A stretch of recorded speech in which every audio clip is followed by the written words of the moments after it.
Economicast, una mirada a los hechos que serán noticia en materia económica. Lectores y oyentes de Portafolio, les damos la bienvenida a un nuevo episodio de Economicast, un espacio donde analizamos los hechos de la coyuntura económica del país. Mi nombre es Javier Acosta, periodista de Portafolio, y como es costumbre, me acompaña mi compañero Iván Torres, con quien hablaremos sobre la reforma tributaria a la que muchos han llamado la tributaria 2.0. Para analizar este tema está también con nosotros Andrés Pardo, ex viceministro de Hacienda y director de Estratégica Macroeconómica para América Latina en XP Investment. Bienvenidos. Gracias, Javier, por la presentación. También vale la pena notar que el nuevo ministro de Hacienda, José Manuel Restrepo, ya empezó a reunirse con los distintos sectores de la sociedad para lograr consensos y conseguir una nueva reforma fiscal en la que ha sido claro en afirmar que no habrá impuestos que afecten el bolsillo de la clase media y baja. Ya entonces estamos esperando a que entreguen un nuevo texto y que pueda discutirse en el Congreso próximamente. Así que yo quisiera darle la palabra a Andrés Pardo preguntándole precisamente: ¿es posible que con esta nueva reforma las calificadoras de riesgo de pronto le rebajen la nota crediticia al país? Iván, muchas gracias, y Javier también, muchas gracias por la invitación. La primera cosa es que realmente el tema que ocurre aquí es que Colombia está en una situación fiscal frágil antes de entrar a la pandemia. Está en un proceso de mejora, pero pues con la pandemia el déficit fiscal aumentó de manera muy significativa y la deuda también aumentó en unos montos pues muy importantes en cuestión de un solo año. Entonces la razón por la cual Colombia necesita hacer una reforma fiscal relativamente pronto no es tanto por hacer un ajuste fiscal este año o el próximo año, sino que necesita enviar un mensaje a los prestamistas, la gente los inversionistas que le prestan dinero tanto en el exterior como a nivel local, de que tiene una hoja de ruta, un plan fiscal adecuado para poner la deuda en una senda que sea sostenible. Básicamente el tema es que hoy en día tenemos una deuda como porcentaje del PIB que pesa más o menos 65%, cuando hace un año larguito estábamos por debajo de 50%. Y si no se hace nada, las previsiones que dan es que dentro de 10 años posiblemente estamos superando el 100% del PIB. Entonces los prestamistas pues lo que quieren es decir, mire, yo le presto plata a usted, Colombia, pero para mantener unas tasas de interés relativamente bajas, pues lo que quiero saber es que usted tiene un plan para hacer una corrección y un ajuste de sus cuentas fiscales que hoy en día, con las previsiones que hay, pues no parecen estar ajustadas. Y las agencias calificadoras pues son las que están mirando, son como el data crédito internacional, digámoslo así, y son las que están mirando efectivamente qué tan buena paga es Colombia. Entonces, pues las agencias calificadoras, pues también en últimas, también están mirando algo similar que lo que están esperando los mercados internacionales. Si Colombia hace un ajuste fiscal de mediano plazo, más o menos en línea con lo que ha mencionado el nuevo ministro de Hacienda, que más o menos es del orden de unos 14 billones de pesos de recaudo, pero con un aumento en el gasto para un gasto social en donde se extiende el ingreso solidario y posiblemente se extiende también, se aumenta, digámoslo así, la compensación del IVA. Estamos hablando de un ajuste que es mucho más pequeño del que originalmente se estaba planeando con la reforma que se cayó. Yo creo que eso podría dejar a Colombia en una situación todavía precaria, pero posiblemente los mercados y las agencias de riesgo podrían decir, mire, con esto puede ser suficiente y le damos un margen de espera adicional al que le daríamos si usted no hace nada. Porque muy posiblemente con las primeras pintadas que nos ha dado el ministro de Hacienda, todo parece indicar que esta reforma pues termina siendo un poquito parche de corto plazo, de mediano plazo. No es una reforma, no parece ser una reforma de tipo estructural, y lo más seguro es que más adelante se necesite otra reforma tributaria. Pero las agencias calificadoras yo creo que son conscientes de eso y dicen, mire, por lo menos con que usted comience a darme unas primeras señales de que tiene la intención de hacer un ajuste fiscal que sea creíble, que se pueda cuantificar dentro de un año, o sea, que usted me diga el próximo año comienzan este mayor recaudo, lo que sea, así sea un poquito más, no necesariamente los 14 billones de pesos, pero que comience ese aumento en el recaudo, que conduzca a un ajuste fiscal hacia los próximos 12, 3 o 4 años, teniendo en cuenta que toca darle espacio a la recuperación económica para no ahogarla. Yo creo que las agencias calificadoras podrían estar en una posición en la que dicen, ok, vamos un compás de espera y más adelante vemos a ver si se están cumpliendo esos números y qué otras medidas más adelante el gobierno colombiano podría tomar para enviarle ese mensaje a los mercados de continuar con esa hoja de ruta que ponga las finanzas en una tendencia sostenible. Andrés, usted hablaba ahora de la llegada del ministro José Manuel Restrepo al Ministerio de Hacienda. ¿Cuál es el papel y el desafío más grande que tiene que afrontar ahora para sacar adelante esta nueva reforma, teniendo en cuenta que hoy el panorama no es el mismo de hace 2 semanas? Sí, pues a ver, primera cosa, claramente lo que se necesita acá, y un poco ese ha sido el llamado que el mismo presidente de la República pues ha reconocido, es que se necesita algo que sea lo más consensuado posible. Entonces, el ministro tiene una labor titánica en este momento, que es sentarse con todos los partidos políticos, con todos me refiero, no solamente los que apoyan el gobierno y los que son independientes del gobierno, sino también con los de la oposición, sentarse con ellos, hablar con ellos y mirar cómo llegan a unos acuerdos lo más, de nuevo, consensuados posibles, de tal forma que se pueda llegar a una reforma fiscal que por lo menos comience a enviar ese mensaje inicial de que se comienzan a tomar las primeras medidas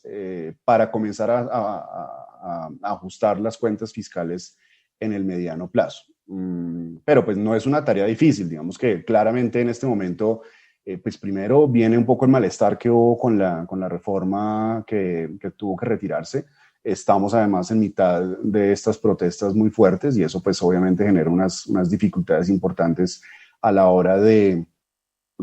hablar entre los partidos políticos. Y pues lo último es que, pues, digamos, esto no es un tema nuevo obviamente, pero se sabe que dentro de un año tenemos elecciones parlamentarias y después presidenciales, entonces pues la campaña legislativa y presidencial todavía está incipiente, apenas está medio comenzando. Pero pues digamos que los actores que están interesados en llegar a esas elecciones pues ya están comenzando a mirar y a mover las fichas y a mirar hacia futuro cómo es que va a ser esa situación. Pero digamos que sí hay una urgencia del ministro de tratar de lograr ese consenso, y yo creo que una de las cosas positivas que tiene el nuevo ministro es que es una persona que pues además de ser un economista brillante,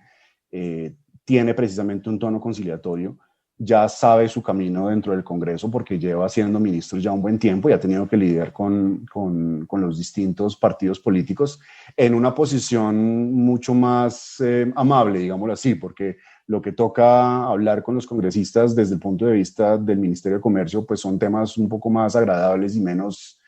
tensos, digámoslo así, comparado con los que se tienen que lidiar el ministro de Hacienda. Entonces, lo bueno es que los congresistas ya conocen al ministro, conocen su forma de ser, conocen su talante, y yo creo que una cosa importante aquí que no se ha mencionado para nada, pero yo sí quiero aplaudir de manera importante, es una de la mano derecha que ha nombrado el ministro Restrepo para que lo acompañe en esta labor, sobre todo lo que tiene que ver con la negociación con el Congreso, y es su nuevo viceministro general de Hacienda, que es Fernando Jiménez, que es un nombre que poco conocen los colombianos y poco se conoce en los medios. Sin embargo, los congresistas lo conocen divinamente. Fernando Jiménez fue director de presupuesto durante 20 o 25 años o algo así. Entonces es una persona que se conoce perfectamente el camino dentro del Congreso, mucho más que lo que conoce el ministro Restrepo, más de lo que conocía el ministro Carrasquilla. ha lidiado con todos los congresistas que han pasado por el Capitolio en los últimos 25 años, ha pasado 25 presupuestos generales de la nación y otros tantos de presupuestos de regalías que requieren obviamente unas discusiones muy cercanas y constantes con el Congreso. O sea,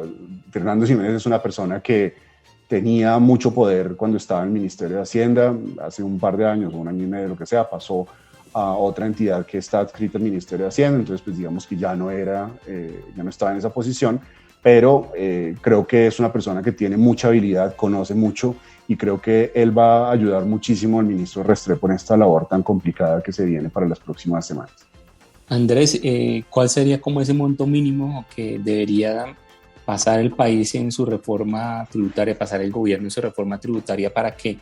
en los próximos años no estemos otra vez obligados a estar teniendo esta misma discusión y los mismos debates? Y segundo, le hago una segunda pregunta, es ¿qué tan conscientes son los sindicatos, los gremios, la sociedad civil de que esta reforma pues se debería tramitar pues debido a la coyuntura que estamos atravesando y que le significa para el país ese riesgo más adelante de poder perder, digamos, esa calificación crediticia? A ver, hablar de un monto es un poco difícil porque esto no es un cálculo de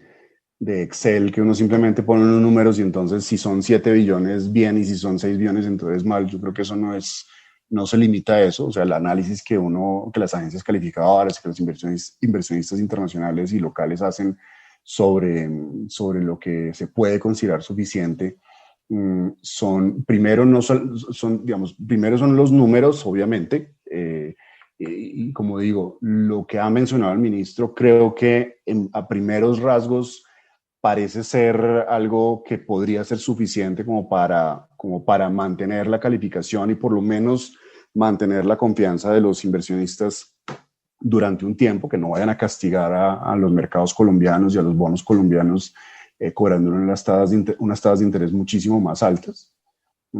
Eso es lo primero, pero además también esto viene acompañado de muchas otras cosas más. Viene acompañada de las perspectivas de crecimiento económico, viene acompañado un poco también de la suerte, porque pues digamos, es muy distinto la perspectiva que uno tenga sobre el crecimiento económico de Colombia y lo que va a ser la recuperación de Colombia en medio de un precio del petróleo que hoy en día está casi cercano a los $70 por barril, y es muy distinto estar hablando de una economía que está en el proceso de recuperación con un precio del petróleo como estaba hace un año, que estaba alrededor de $30 por barril.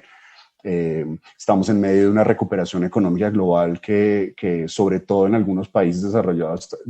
está tomando bastante fuerza. En Estados Unidos en particular, que es uno de los principales socios comerciales de Colombia, la situación de repunte económico se ve bastante bien, porque el proceso de vacunación allá se ha movido muy bien. Eso, digamos que es un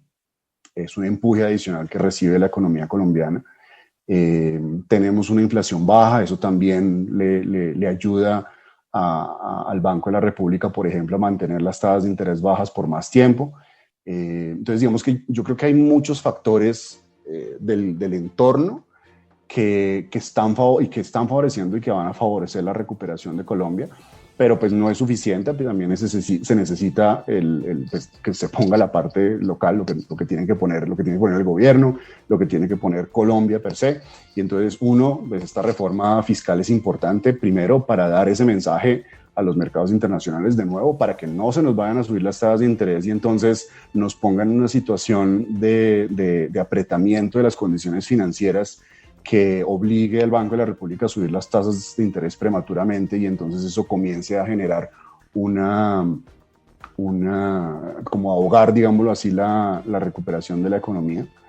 Un poco también esta situación de las protestas, del descontento social que hay en este momento. Es muy importante que el gobierno pues, se mueva y haga el diálogo, lo que tenga que hacer, que logre un acuerdo con distintos sectores de la sociedad, los partidos políticos y la gente que está involucrada en el paro, porque pues esto no es un tema que simplemente uno puede poner de ladito como si no fuera importante. Si uno se acuerda, por ejemplo, lo que pasó en Chile por allá en octubre del 2019, la situación pues, se alargó muchísimo tiempo hasta el punto que eso comenzó a tener un impacto muy negativo sobre la actividad económica y comenzó a desacelerar la economía. Entonces es importante que el gobierno está debilitado y por esa razón, con mayor razón, tiene que lograr dialogar y tender unos puentes importantes con distintos sectores de la sociedad para asegurarse que el proceso de recuperación de la economía colombiana se vaya por buen camino. Y pues ni hablar del tema de la vacunación, ¿no? Digamos que buena parte de la recuperación económica va a depender del tema de la vacunación. Desafortunadamente Colombia comenzó un poco tarde y eso va a hacer que la recuperación de Colombia pues, se demore un poco más con respecto a otros países en donde la vacunación va mucho más avanzada, pero es importante que Colombia acelere el ritmo de vacunación. Recientemente, en los últimos días, pues hemos tenido unos días en los que la vacunación incluso ha superado los 200.000 vacunados por día, que creo que es una buena noticia. Y eso, pues, en alguna medida tiene que ver con que las vacunas están llegando en unos montos mucho más grandes que lo que estaban llegando anteriormente. Y eso, pues, afortunadamente, pues envía una buena señal. Esperemos que eso no se vaya a detener hacia adelante, porque sí es un factor muy importante dentro de la ecuación de qué tan rápido se puede recuperar la economía.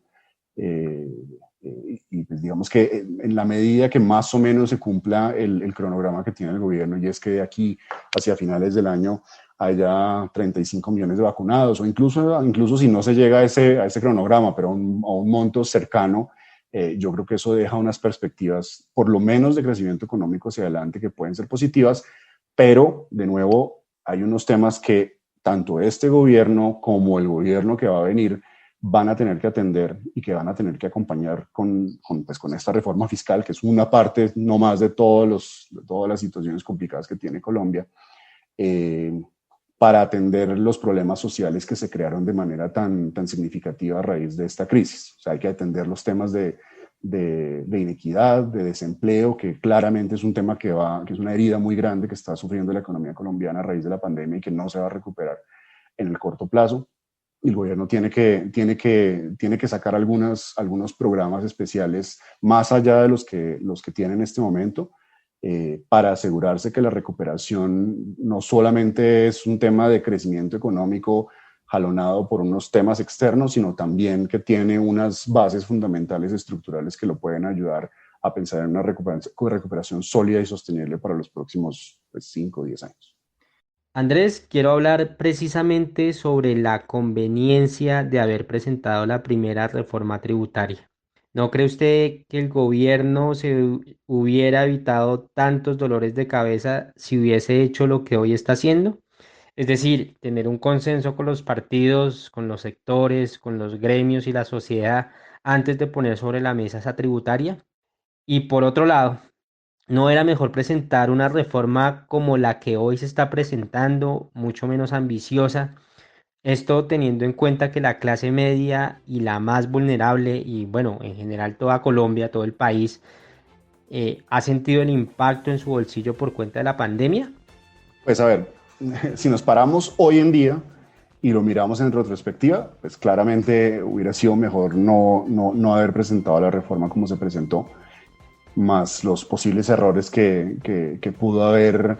en la forma como se habló con algunos sectores antes de presentarla, la forma como se comunicó, la forma como se explicó. Digamos que tal vez hay muchos problemas que si uno quisiera escribir un libro sobre lo que pasó, pues claro, es claro en este momento que hubo errores. Ahora, yo creo que el gobierno hizo una apuesta en ese momento en la que el gobierno pensó, mire, aquí hay unas cosas de esta reforma que estamos presentando que son muy buenas. Otras cosas pueden ser un poco polémicas, pero lo estamos haciendo de una forma relativamente gradual como para que no genere escozor. Y en parte yo creo que el gobierno en alguna medida estaba también pensando en, oiga, lo que nosotros queremos es hacer ya que nos toca hacer una reforma en este momento por la urgencia, etcétera, etcétera, aprovechemos para seguir haciendo la reforma estructural que tanto los economistas están diciendo hace 1000 años que toca hacer una reforma estructural. Entonces, si uno mira esta reforma, la reforma que se cayó, tenía varios componentes que apuntaban a dar un paso en la dirección correcta a lo que se considera una reforma estructural. No era una reforma estructural porque digamos que políticamente pues era obvio que hay muchas cosas que hoy en día no se pueden hacer. Pero claro, además de todo, pues hay que sumarle el tema de que estamos en la mitad de la pandemia, lo que ha ocurrido con esta crisis económica, en donde pues, la pobreza ha caído ha aumentado de manera significativa, la informalidad ha aumentado un montón, el desempleo ha aumentado de manera importante y el descontento social y las protestas sociales, el estallido social que había comenzado en el 2019, que había quedado un poquito en pausa por la pandemia, no se había desaparecido, simplemente había quedado en eso, en pausa. Y ese malestar pues todavía estaba ahí y tal vez el gobierno no supo leerlo de forma correcta. Y yo creo que el gobierno un poco le apostó a que podía presentar algo que yo creo que el mismo gobierno era consciente que algunas de las cosas que estaba presentando posiblemente no se podían pasar. Lo que pasa es que, pues acuérdense que cuando uno comienza una negociación, pues el primero que pone la palabra, pues siempre pues no va a poner necesariamente el resultado final. A veces uno hace unas demandas un poquito más exigentes, un poco pues por lo mismo, ese tire y afloje que normalmente va a existir en una negociación, pues uno dice, ok, tengo como unos ases bajo la manga, de los cuales puedo negociar y estoy dispuesto a ceder en una u otra cosa. Yo creo que el gobierno pues en alguna medida tenía eso en su cabeza, pero pues esa apuesta tal vez pues no le salió bien, de pronto hubo un problema de mala lectura de cómo iba a ser la reacción en la población. Yo creo que si uno se remonta un poquito a lo que pasó antes de la presentación de la reforma, si ustedes se acuerdan, en medios de comunicación varias veces uno de los viceministros de Hacienda estuvo varias veces en distintas entrevistas tirando algunas ideas de lo que podía ser la reforma, y eso pues dependiendo un poquito de cómo se fuera recibiendo, yo creo que el gobierno también estaba tratando de decir, ok, estamos mirando a ver si hacemos esto o no, y si de pronto vemos que la reacción no es tan buena, entonces lo reconsideramos. Y yo creo que esa fue un poquito la forma como llegaron a la propuesta final. Tal vez ustedes se acuerdan, hubo una presentación que hizo el ministro Carrasquilla unos días antes del articulado final, en donde la propuesta era incluso más ambiciosa que la que finalmente se presentó. Andrés. Pero de nuevo, creo que sí hubo un problema de lectura de la situación actual. La apuesta no le salió bien y la comunicación creo que falló de manera importante. Andrés, pero lo que sí es cierto entonces es que, como lo mencionaba la comisión de expertos, es que más personas tendrán que empezar a contribuir con impuestos. ¿Usted ve eso cerca, teniendo en cuenta que estamos saliendo de una crisis como la de coronavirus? ¿Cómo hacer entender a las personas que esto finalmente tendrá que pasar en algún momento? A ver, en esta reforma fiscal, como ustedes lo llaman 2.0, no va a ser. Ya el ministro fue muy claro en decir que las personas que hoy no pagan impuesto de renta, en la nueva reforma tampoco van a pagar impuesto de renta. El documento que sacó la última comisión de expertos tributarios, no era una recomendación de la reforma tributaria que tocaba hacer, era una recomendación de qué son las cosas que Colombia debería hacer para mejorar su estructura tributaria. Y es un insumo que iba a servirle al gobierno para decir, ok, ¿qué de las cosas que me está diciendo esta comisión de expertos desde un punto de vista técnico deberíamos hacer y cuáles de esas cosas, dada la situación actual, se pueden o no se pueden hacer? Y dada la situación actual no me refiero solamente a la situación política, sino a la realidad económica, a la realidad social. Entonces, esa es la primera cosa. Entonces, en el corto plazo eso pues, ya no va a ser. Más adelante, yo creo que ese es un tema que toca poner en el debate. Y yo creo que es un tema que, pues, digamos que mal que bien, el exministro Carrasquilla, pues es una persona que hace mucho tiempo ha venido abogando porque algunas de estas cosas que se trataban de hacer en esta reforma,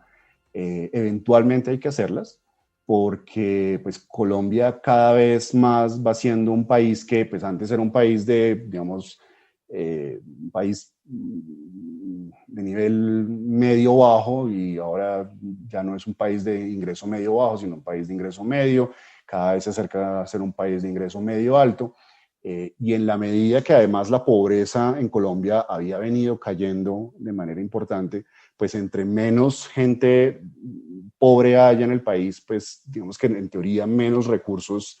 debería uno destinarle a gente que ya hoy en día no lo necesita, porque en últimas pues ha salido de la pobreza y ya no necesita esas ayudas tan así. Y lo mismo ocurre en el otro lado del espectro de ingresos. La gente que tal vez hace 20 o 15 años era gente de clase media y que hoy es gente de clase media alta, por llamarlo de alguna manera, o gente que era de clase de media alta y que hoy en día es de clase alta, pues de pronto es gente que hace 15, 20 años pues no tenía que tributar tanto, pero pues hoy en día por haber subido un poquito en esa escala de ingresos, pues de pronto sí debería tributar más y no nos podemos quedar simplemente en la misma distribución de hace 20 años en cuanto a subsidios y en cuanto a impuestos, como si no se hubiera movido nada en la escala de ingresos. Pero pues,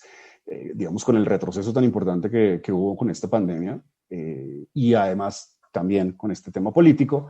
implementar algo así es muy difícil, pero yo creo que es algo sí que toca poner en el debate más adelante, pero hay una cosa muy importante y es que parte de este descontento que hay en este momento social, en alguna medida está reflejando el descontento que hay y la desconfianza que hay hacia el Estado, y no estoy hablando del gobierno de Iván Duque, estoy hablando del Estado colombiano como Estado. Desconfianza que hay, primero, por la corrupción, que es muy significativa, es rampante, todo el mundo sabe que aquí roban muchísimo, y es un tema que a la gente le indigna con toda la razón del mundo.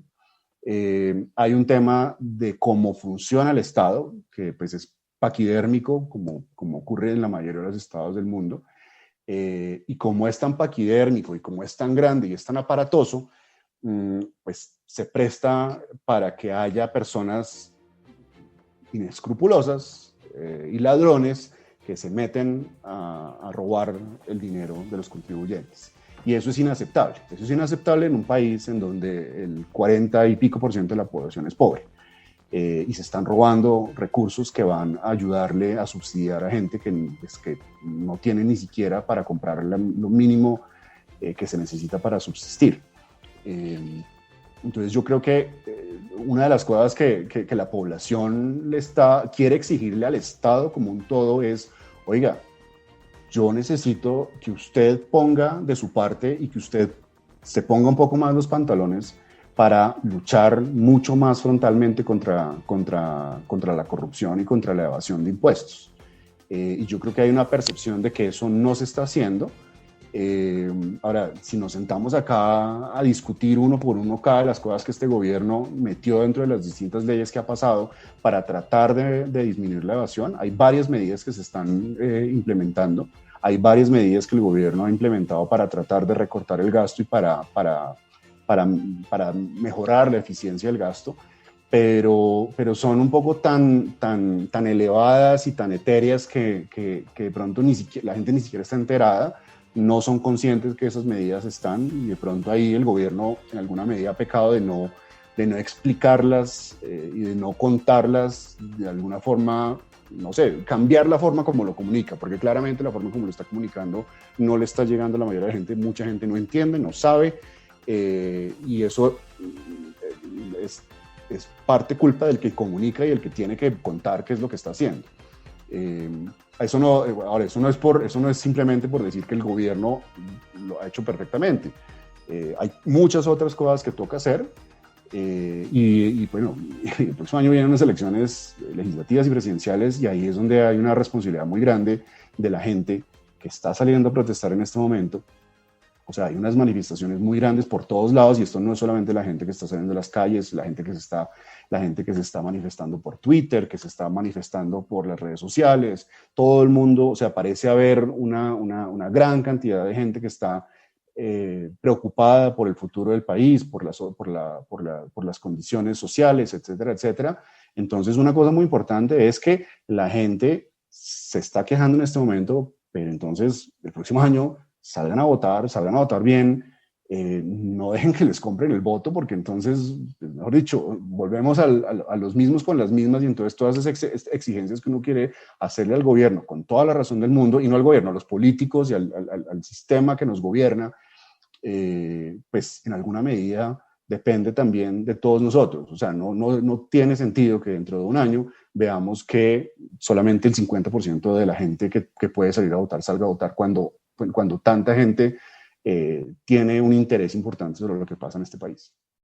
Andrés, se nos acaba el tiempo, pero quisiera que a modo de conclusión nos dijera usted por qué sí es necesaria que se haga la reforma tributaria en Colombia. A ver, creo que como le dije al comienzo, dos cosas importantes. Primera cosa, Colombia tiene que mostrarle a las personas, a los inversionistas que le prestan el dinero, que tiene un plan fiscal para poner las cuentas en orden en los próximos 5, 10 años. ¿Por qué? Porque nosotros necesitamos financiar buena parte del gasto que tiene este país, que una buena parte es un gasto social, y no podemos comenzar a financiarnos con unas tasas de interés que sean excesivamente altas, porque entonces se nos van a ir muchos más recursos a pagar los intereses de la deuda en vez de poderlos pagar o usar para esos gastos que definitivamente son mucho más importantes y mucho más, son requisitos más importantes en este momento. Y la segunda cosa es que esta reforma fiscal, que va a ser, y lo llamo fiscal porque no solamente es un tema de aumentar los impuestos, sino que viene acompañado con un programa de gasto social, y es eso. Desafortunadamente esta pandemia le pegó demasiado duro a Colombia por una situación que estaba en un nivel importante de desequilibrio social antes de la pandemia, y generó un aumento muy importante de la pobreza, de desempleo, de informalidad, y el gobierno y el Estado le debe un poco a las personas, sobre todo las que estaban en la informalidad, porque al haberlos encerrado, tenga las razones o no tenga las razones, entendemos por qué se necesitaba hacer los confinamientos, pero el hecho de encerrar a una gente que depende del día a día y que se le quitaron los ingresos para poder subsistir, el gobierno tiene la obligación de poderle devolver en alguna medida lo que esas familias dejaron de recibir durante mucho tiempo. Y en este país con tanta pobreza, creo que es muy importante poder aprobar unos programas que en alguna medida traten de dar unos primeros pinitos de corregir esos temas de extrema pobreza. Estos temas no van a corregir el tema de fondo, creo que esto tiene que venir acompañado de muchas cosas más, pero es un primer paso que hay que hacer para que la gente que está en pobreza extrema, por lo menos irlos sacando gradualmente de esa pobreza a unos niveles en donde no estén en unos niveles de miseria, sino unos niveles mínimos de subsistencia por lo menos. Yo creo que el Estado pues en alguna medida sí es responsable de eso. Andrés, muchas gracias por compartir con nosotros este espacio. También a mi compañero Iván, muchas gracias a los dos por haber estado aquí y discutir este tema tan importante para el país. Gracias, Javier. Gracias, Javier. Gracias, Iván. Y a los lectores y oyentes de Portafolio, los invitamos a que continúen conectados a nuestro portal web www.portafolio.com. Hasta la próxima. Economicast, un podcast de Portafolio para la casa editorial El Tiempo.